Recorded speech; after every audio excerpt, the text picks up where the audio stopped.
তো বন্ধুরা, তোমরা সবাই কেমন আছো? আশা করি নিশ্চয়ই তোমরা সবাই ভালো আছো। তো আজকে দেখাবো ভর্তি সহায়তা অনলাইনে কিভাবে আবেদন করতে হবে, এবং তুমি কিন্তু খুব সহজে 10,000 টাকা কিন্তু পেয়ে যাবে। তো এখানে তিনটা পর্যায়ে তোমার কিন্তু অনলাইনে তিনটা পর্যায়ে কিন্তু টাকাটা দিয়ে থাকে। অর্থাৎ তোমার এখানে বলছে যে উচ্চ মাধ্যমিক পর্যায়ে 8,000 টাকা দিয়ে থাকে, এবং স্নাতক পর্যায়ে কিন্তু 10,000 টাকা দিয়ে থাকে, এবং তোমার বর্তমানে মাধ্যমিক পর্যায়ে 5,000 টাকা ভর্তি সহায়তা দিয়ে থাকে। তো আজকে দেখাবো তোমার হচ্ছে স্নাতক পর্যায়ে 10,000 টাকার আবেদন কিভাবে সম্পূর্ণ করতে হবে। তো এখানে আবেদন করার জন্য তোমার এখানে আবেদন করার জন্য তোমার প্রয়োজন হবে, এইখানে বলছে যে প্রথমে রেজিস্ট্রেশন করুন। যদি অ্যাকাউন্ট না থাকে রেজিস্ট্রেশন করতে হবে, মোবাইল ভেরিফিকেশন করুন, লগ ইন করুন, আবেদন করুন, ড্যাশবোর্ড থেকে আবেদন অবস্থা জানুন। অর্থাৎ তোমার আবেদন সম্পূর্ণ কিন্তু 4টা ধাপে কিন্তু 5টা ধাপে কিন্তু তোমার সম্পূর্ণ করতে হবে। তো আবেদন কিভাবে করতে হবে অবশ্যই বন্ধুরা দেখাবো। তার আগে আমার এইখানে কি কি কাগজপত্র লাগবে সেগুলো একটু দেখি। তো এখানে আমার প্রথমেই বলছে যে শিক্ষার্থীর ছবি লাগবে, অর্থাৎ তোমার পাসপোর্ট সাইজের একটা ছবি লাগবে। তুমি কিন্তু সুন্দরভাবে পাসপোর্ট সাইজের ছবিটা ফোন দিয়ে সুন্দরভাবে করে রাখবে। যদি না করে করতে পারো তাহলে কিন্তু তুমি যে কোনো ইউটিউবে একটা ভিডিও দেখে কিন্তু পাসপোর্ট সাইজের ছবিটা কিন্তু তুমি খুব সহজে ফোন দিয়ে রিসাইজ করে নিতে পারবে। তারপরে তোমার এইখানে শিক্ষার্থীর স্বাক্ষর লাগবে, অর্থাৎ তোমার একটা স্বাক্ষর করে তুমি কিন্তু ফোন দিয়ে সেটা ছবিটা তুলবা। তোলার পরে তুমি কিন্তু সেই স্বাক্ষরটা সুন্দরভাবে রিসাইজ করে তুমি কিন্তু তোমার মোবাইলে রেখে দিবে। তা রেখে রেখে মানে সুন্দরভাবে তোমার ফাইলে রেখে দিবে। তারপরে এখানে শিক্ষার্থীর জন্ম নিবন্ধন সনদ, অর্থাৎ তোমার যে জন্ম নিবন্ধন সনদটা রয়েছে সেই সনদটাও কিন্তু তুমি সেমভাবে মোবাইল ফোন দিয়ে কিন্তু ছবিটা তুলবা। তোলার পরে তুমি কিন্তু তোমার ফোনে গ্যালারিতে সুন্দরভাবে একটা জায়গায় সেভ করে রাখবে। তারপরে তোমার এইখানে অভিভাবকের জাতীয় পরিচয়পত্র, তারপরে এখানে বলছে শিক্ষা প্রতিষ্ঠান সুপারিশপত্র, অর্থাৎ একটা ফর্ম লাগবে। সেই ফর্মটা আমি দেখাবো যে কোন ফর্মে তোমাকে সুপারিশ ফর্মটা ডাউনলোড করে তোমার কিন্তু শিক্ষা প্রতিষ্ঠানের কাছ থেকে কিন্তু সাইন করা লাগবে। তো আমি সেটা দেখাবো যে শিক্ষা প্রতিষ্ঠানের সুপারিশ ফর্মটা থাকা লাগবে। তারপরে এইখানে বলছে যে পিতামাতার অভিভাবকের কর্মরত, অর্থাৎ তোমার পিতামাতা যদি সরকারি চাকরিজীবী হয় তাহলে তোমার কিন্তু আর একটা ফর্ম লাগবে, অর্থাৎ 2টা ফর্ম লাগবে। তোমার যদি পিতামাতা যদি সরকারিজীবী হয়, চাকরিজীবী হয়, তাহলে আরেকটা ফর্ম লাগবে। আরেকটা ফর্ম তোমার হচ্ছে শিক্ষা প্রতিষ্ঠান সুপারিশ ফর্ম। ঠিক আছে, 2টা ফর্ম। আর যাদের হচ্ছে পিতামাতা সরকারি চাকরিজীবী না, তাদের একটা ফর্ম হলেই কিন্তু হয়ে যাবে। তারপরে বলছে যে আবেদনের দাখিলের সর্বশেষ তারিখ হতে 30 দিন কর্মদিবসের মধ্যে অর্থ প্রেরণ করা হবে।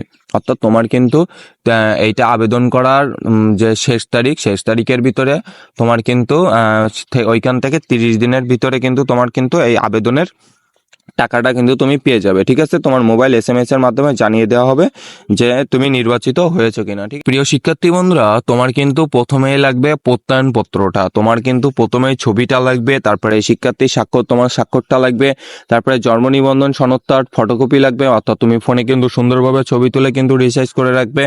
তারপরে অভিভাবকের জাতীয় পরিচয়পত্র, অর্থাৎ তোমার যে জাতীয় পরিচয়পত্র রয়েছে অভিভাবকের জাতীয় পরিচয়পত্র, অর্থাৎ তোমার পিতা অথবা মাতার কিন্তু তুমি অভিভাবক হিসাবে কিন্তু রাখতে পারবে।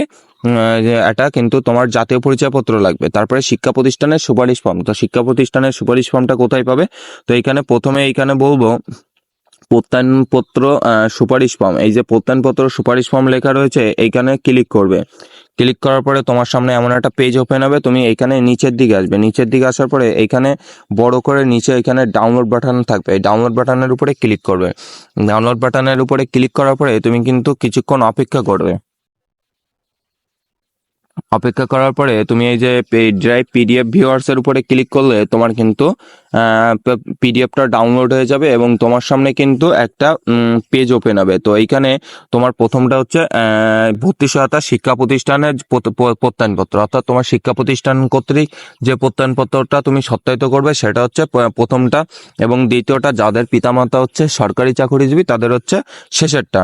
তো এইখানে তোমাকে প্রথমটা পূরণ করতে এখানে শিক্ষার্থীর নাম লাগবে, অধ্যয়নরত তুমি যে শ্রেণীতে পড়ো সেটা লাগবে, এখানে বিভাগ লাগবে, এখানে শ্রেণী রোল নাম্বার, এখানে সাল সেশন, ছাত্রছাত্রীর যেটা তোমার জন্ম নিবন্ধন অনুযায়ী, তারপরে পিতার নাম, মাতার নাম, তারপরে এখানে পিতা অভিভাবকের বার্ষিক আয়। তো বার্ষিক আয়টা সম্ভবত তোমার হচ্ছে 10 থেকে 1 লাখ থেকে 1,20,000 টাকার ভিতরে দেওয়ার চেষ্টা করবে। ঠিক আছে, এটা কিন্তু বার্ষিক আয়, বার্ষিক মানে হচ্ছে 1 বছরের ইনকাম। ঠিক আছে, তারপরে সর্বশেষ উত্তীর্ণ পরীক্ষার নামটা দিবে, তারপরে সালটা দিবে, তারপরে প্রাপ্ত ফলাফলটা দিবে। তো এখানে একটা গুরুত্বপূর্ণ বিষয় যে তুমি সর্বশেষ পরীক্ষা, অর্থাৎ সর্বশেষ পরীক্ষা তোমার কিন্তু এটা আবেদনটা চলছে স্নাতক পর্যায়ে, অর্থাৎ তুমি স্নাতক ভর্তি সহায়তার জন্য কিন্তু তুমি আবেদনটা করবা।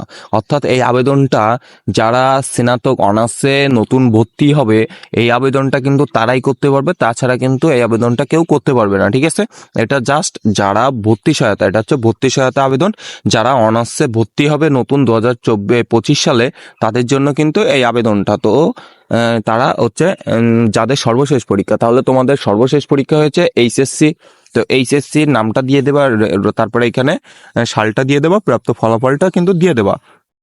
দেওয়ার পরে নিচে এখানে প্রতিষ্ঠানে, শিক্ষা প্রতিষ্ঠানের তথ্য দিয়ে দেবা, প্রতিষ্ঠানের নাম দিয়ে দেবা, তারপরে এখানে বিভাগীয় প্রধানের নামটা দিয়ে দেবা, তারপরে প্রতিষ্ঠান প্রধানের মোবাইল নাম্বারটা দিয়ে দেবা, তারপরে প্রতিষ্ঠান বিভাগীয় মোবাইলের ইমেল নাম্বারটা দিয়ে দেবা, তারপরে হচ্ছে এখানে প্রতিষ্ঠান প্রধান বিভাগীয় প্রধানের সুপারিশটা দিয়ে দেবা। অর্থাৎ তোমার এখানে সুপারিশটা কিন্তু তিনি লিখে দিবে সুন্দরভাবে, তিনি কিন্তু লিখে দিবে।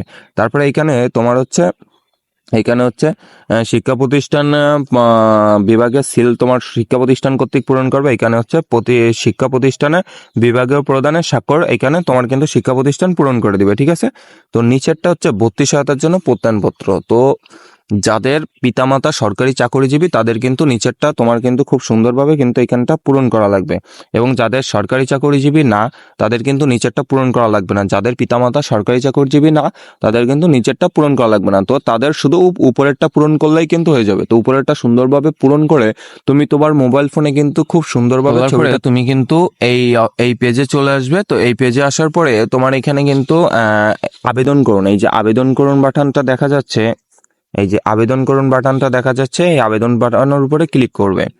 তো আবেদন করুন বাটনের উপরে ক্লিক করলে কিছুক্ষণ অপেক্ষা করলে এখানে আসতে হবে।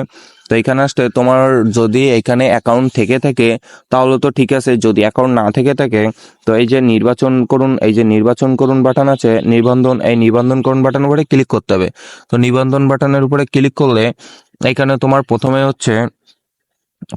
হচ্ছে ব্যবহারকারীর ধরন শিক্ষার্থী এটা দেওয়া থাকবে, নাম দেবা, অভিভাবকের নাম দিবা, জন্ম নিবন্ধন তোমার জন্ম নিবন্ধন সনদের নাম্বারটা দিবা, জন্ম তারিখটা দেবা, তোমার জেন্ডারটা নির্বাচন করবা। ঠিক আছে, ছেলে হলে ছেলে দেবা, মেয়ে হলে মেয়ে দেবা।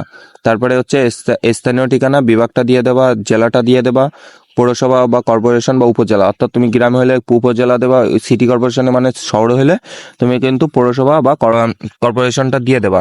তারপরে সিটি কর্পোরেশন যদি থাকে সেটা দিয়ে দেবা। তারপরে হচ্ছে উপজেলা পৌরসভাটা দিয়ে দেবা, ইউনিয়নটা দিয়ে দেবা। তারপর হচ্ছে যোগাযোগের তথ্য মোবাইল নাম্বার, তো তোমার ইমেল যদি থাকে তাহলে এখানে ইমেল দিতে পারো, না দিলেও কোনো সমস্যা নাই। ঠিক আছে, তো ইমেলটা দেওয়ার চেষ্টা করবা।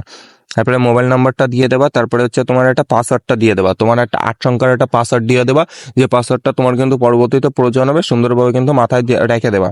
তারপরে একই পাসওয়ার্ডটা আবার কিন্তু এখানে দিয়ে দেবা। তারপরে এখানে ক্যাপচাটা পূরণ করে তুমি নিবন্ধন বাটনের উপরে কিন্তু ক্লিক করবা। নিবন্ধন বাটনের উপরে ক্লিক করলে তোমার সামনে কিন্তু এমন একটা পেজ ওপেন হবে।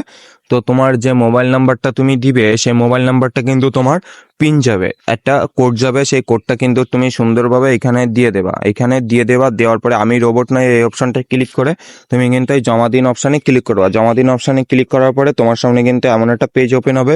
তো এইখানে তোমার হচ্ছে এখানে জন্ম নিবন্ধন নাম্বার এবং পাসওয়ার্ডটা তুমি যে 8 সংখ্যার পাসওয়ার্ডটা দিয়েছো সেই পাসওয়ার্ডটা দিয়ে এখানে প্রবেশ করুন অপশান থাকবে, সেই প্রবেশ করুন অপশানের উপরে কিন্তু তুমি খুব সহজে ক্লিক করবে। ক্লিক করার পরে তোমার সামনে কিন্তু এমন একটা পেজ ওপেন হবে। তো এখানে তোমার এরকম একটা পেজ ওপেন হবে, এখানে কিন্তু তোমার ড্যাশবোর্ডে শো করবে। ঠিক আছে, যে তোমার আগে কোনো আবেদন করা রয়েছে কিনা। তো এখানে যদি না থাকে লগ ইন অ্যাকাউন্টে ক্লিক করার পরে তোমার এখানে নেক্সট অপশন, এই যে নেক্সট অপশনের উপরে কিন্তু ক্লিক করবা। ক্লিক করার পরে তোমার সামনে কিন্তু এমন একটা পেজ ওপেন হবে। তো এখানে তোমার প্রয়োজনীয় কাগজপত্র, অর্থাৎ তোমার এখানে প্রয়োজনীয় কাগজপত্রগুলো কিন্তু প্রথমে এখানে সিলেক্ট করতে হবে। তাহলে এখানে শিক্ষার্থীর ছবি আপলোডকৃত, এখানে তোমার হচ্ছে ছবিটার এখানে চুজ ফাইলের উপরে ক্লিক করে তোমার কিন্তু ছবিটা দিয়ে দেবা। তারপরে এখানে শিক্ষার্থীর স্বাক্ষর এখানে দিয়ে দেবা, অর্থাৎ তোমার যে স্বাক্ষরটা তুমি রিসাইজ করে রাখবে সেই রিসাইজ কিন্তু ছবিটা দিয়ে দিতে হবে।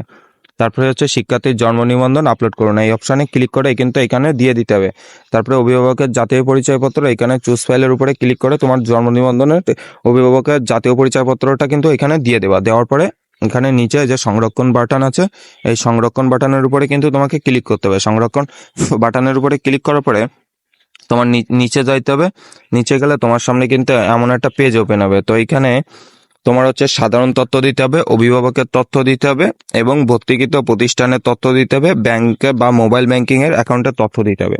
তো তুমি সুন্দরভাবে এইখানে তোমার সাধারণ তথ্য, তোমার নাম টাম, তারপরে তোমার পিতার নাম, মাতার নাম, সকল তথ্য কিন্তু ইনফরমেশন গুলো দিয়ে দেবা। তারপরে অভিভাবকের তথ্য দিয়ে দেবা, অভিভাবকের প্রতিষ্ঠানের তথ্য দিয়ে দেবা যদি থাকে, ঠিক আছে। ভর্তিকৃত প্রতিষ্ঠানের তথ্য, তোমার ভর্তিকৃত তুমি যেখানে ভর্তি হওয়া সে ভর্তিকৃত প্রতিষ্ঠানের তথ্য কিন্তু তুমি দিয়ে দেবা। তারপরে ব্যাংক, মোবাইল ব্যাংকিং অ্যাকাউন্টের তথ্যটা কিন্তু খুব সুন্দরভাবে দিয়ে দেবা। দেওয়ার পরে তুমি এখানে সংরক্ষণ বাটনের উপরে ক্লিক করবা। সংরক্ষণ বাটনের উপরে ক্লিক করলে তোমার সামনে কিন্তু এমন একটা পেজ ওপেন হবে। তারপরে তোমার কিন্তু এখানে যে সাধারণ তথ্যটা তুমি দেবা, অভিভাবকের যে তথ্যটা দেবা, তারপরে ভর্তি ইচ্ছুক প্রতিষ্ঠানের যে তথ্যটা দেবা, সকল কিন্তু শো করবে। তারপরে তোমার নিচে এইখানে হচ্ছে তোমার ছবিটা শো করবে, তোমার ইয়াটা মানে সাইনটা শো করবে। তারপরে তোমার জন্ম নিবন্ধন সনদটা, তোমার পিতামাতার যে ন্যাশনাল আইডি কার্ডে সেই ন্যাশনাল আইডি কার্ডটা কিন্তু এখানে শো করবে। শো করার পরে তোমার কিন্তু এইখান থেকে সংরক্ষণ বাটনের উপরে কিন্তু ক্লিক করতে হবে। ক্লিক করার পরে তোমার নিচের দিকে গেলে তোমার কিন্তু এখানে প্রত্যয়নপত্রটা কিন্তু আপলোড করতে হবে। তো প্রত্যয়নপত্রটা কোনটা, আমি যেটা দেখালাম যে অনলাইনে থেকে ওইটা পিডিএফটা ডাউনলোড করে তোমার কিন্তু শিক্ষা প্রতিষ্ঠান কর্তৃক কিন্তু এটা পূরণ করতে হবে। পূরণ করে শিক্ষা প্রতিষ্ঠান কর্তৃক কিন্তু এটা সিগনেচার করতে হবে। তো এই চুজ ফাইলের উপরে ক্লিক করে তুমি কিন্তু এই প্রত্যয়নপত্রটা কিন্তু দিয়ে দেবা। তোমার যদি পিতামাতা সরকারি চাকরিজীবী হয় তাহলে কিন্তু এখানে দুইটা অপশন থাকবে, এখানে হচ্ছে একটা থাকবে, এখানে তো একটা রয়েছে, আর এখানে কিন্তু আর একটা থাকবে, ঠিক আছে। তো এইখানে চুজ ফাইলের উপরে তুমি সেম ভাবে কিন্তু দিয়ে দেবা। দেওয়ার পরে তুমি কিন্তু এই যে সংরক্ষণ বাটন আছে, এই যে সংরক্ষণ বাটন নিচে, এই সংরক্ষণ বাটনের উপরে ক্লিক করবে। ক্লিক করার পরে তোমার সামনে কিন্তু এমন একটা পেজ ওপেন হবে। তো এইখানে তোমার সকল ইনফরমেশন গুলা দেখাবে, তোমার সকল ইনফরমেশন গুলা কিন্তু এখান থেকে দেখাবে। তুমি সুন্দরভাবে দেখে নিবা যে তোমার সবকিছু ঠিকঠাক রয়েছে কিনা। ঠিক থাকলে তারপরে তোমার কিন্তু ঠিকঠাক থাকলে তোমার এইখানে উপরে পাবে যে ডাউনলোড করুন অপশন। তো এই ডাউনলোড করুন অপশনটা কিন্তু সুন্দরভাবে তুমি ডাউনলোড করবে। ডাউনলোড করে কিন্তু তুমি এটা সংরক্ষণ করে রাখতে পারো। আবার তুমি যদি না চাও তাহলে কিন্তু সংরক্ষণ না করলেও চলবে। তাহলে তুমি আবার কিন্তু সেই ড্যাশবোর্ডে কিন্তু চলে যাবে। ড্যাশবোর্ড কোনটা, ড্যাশবোর্ড হচ্ছে তারপরে তোমার এই আবেদন করুন অপশনের উপরে ক্লিক করে এখান থেকে তোমার ভর্তি লগ ইন করে এখানে প্রবেশ করে তুমি কিন্তু তোমার ড্যাশবোর্ডে চলে যাবে। ড্যাশবোর্ডে যাওয়ার পরে তুমি কিন্তু এখান থেকে দেখতে পারবে যে তোমার এইখানে আবেদন অবস্থাটা কি রয়েছে। তো এই আবেদনটা শুধুমাত্র যারা এইচএসসি পরীক্ষা 2024 যারা পরীক্ষা দিয়েছে বা এইচএসসি যারা 2023 বা 24 যাদের সেকেন্ড টাইম অনার্সে নতুন এবার ভর্তি হবে, এই আবেদনটা শুধুমাত্র তারাই করতে পারবে, ঠিক আছে। তো প্রিয় শিক্ষার্থী বন্ধুরা, আবেদনটার একটু বিস্তারিত শেষে আলোচনা করি। তো এখানে হচ্ছে বলছে যে স্নাতক পাস বা সম্মান 2023-24 শিক্ষাবর্ষে সারা দেশে সকল সরকারি বেসরকারি বিশ্ববিদ্যালয়ের কলেজ মাদ্রাসা সম্মান পর্যায়ের সকল শিক্ষা প্রতিষ্ঠানে ভর্তিকৃত অধ্যয়ন প্রথম বর্ষের অচল পরিবারের মেধাবী শিক্ষার্থীদের জন্য এই আবেদনটা কিন্তু তারা করতে পারবে, ঠিক আছে। তো এই আবেদনটা প্রকাশিত হয়েছে কিন্তু এখানে 4 তারিখে কিন্তু প্রকাশিত হয়েছে এবং এই আবেদনটা চলমান রয়েছে, ঠিক আছে। আবেদনটা কিন্তু বর্তমানে কিন্তু চলমান রয়েছে। তো আবেদন লিঙ্ক এইটা যারা বুঝতে পারবে না তারা এই লিঙ্কটা কিন্তু কপি করে সুন্দরভাবে কিন্তু যে সার্চ দিতে পারবে, ঠিক আছে। এবং আমার কিন্তু ভিডিওর ডিসক্রিপশন বক্সে এবং কমেন্ট বক্সে কিন্তু লিঙ্ক দেওয়া থাকবে। সেই লিঙ্কে ক্লিক করে কিন্তু তুমি কিন্তু আবেদনটা সম্পূর্ণ করে নিবে, ঠিক আছে। আবেদনটা সম্পূর্ণ করে নেওয়ার পরে তোমার কিন্তু এখানে সকল কার্যক্রম ধাপে ধাপে কিন্তু সম্পূর্ণ করা হবে, যেটা তোমাকে দেখালাম। তোমার নগদ এখানে ব্যাংক অ্যাকাউন্ট আর এখানে নগদ অ্যাকাউন্টটা কিন্তু দিয়ে দেবা, ঠিক আছে। প্রিয় শিক্ষার্থী বন্ধুরা, তোমাদের হচ্ছে সর্বশেষ তথ্য এখানে বলবো যে আবেদনটা চলবে 6 ফেব্রুয়ারি থেকে শুরু হয়েছে এবং 27 ফেব্রুয়ারি 11টা 59 মিনিট পর্যন্ত কিন্তু চলবে। অর্থাৎ তুমি 27 ফেব্রুয়ারি মাসে 27 তারিখ 11টা 59 মিনিট পর্যন্ত কিন্তু তুমি এখানে অনলাইনে আবেদনটা করতে পারবে। তো অনলাইনে কিভাবে আবেদন করতে হবে দেখালাম এবং কি কি কাগজপত্র লাগবে সেটাও কিন্তু তোমাদের দেখালাম। তো 3টা ধাপে কিন্তু তোমাদের দেখালাম, তোমরা কিন্তু সুন্দরভাবে দেখে ভিডিওটা দেখে তারপরে কিন্তু আবেদনটা সম্পূর্ণ করবে, ঠিক আছে। তো এই ছিল আজকের তোমার অনার্স প্রথম বর্ষে ভর্তি সহায়তা ভিডিও। তো তোমরা এখান থেকে খুব সুন্দরভাবে আবেদনটা দেখে কিন্তু আবেদনটা করে নিবে। এবং বুঝতে যদি অসুবিধা হয় তাহলে অবশ্যই কমেন্ট বক্সে কমেন্ট করে জানাবে, আমি উত্তর দেওয়ার কমেন্টের উত্তর দেওয়ার চেষ্টা করব, ঠিক আছে? তো সবাই ভালো থাকবে, সুস্থ থাকবে, দেখা হবে পরবর্তী কোনো ভিডিওতে।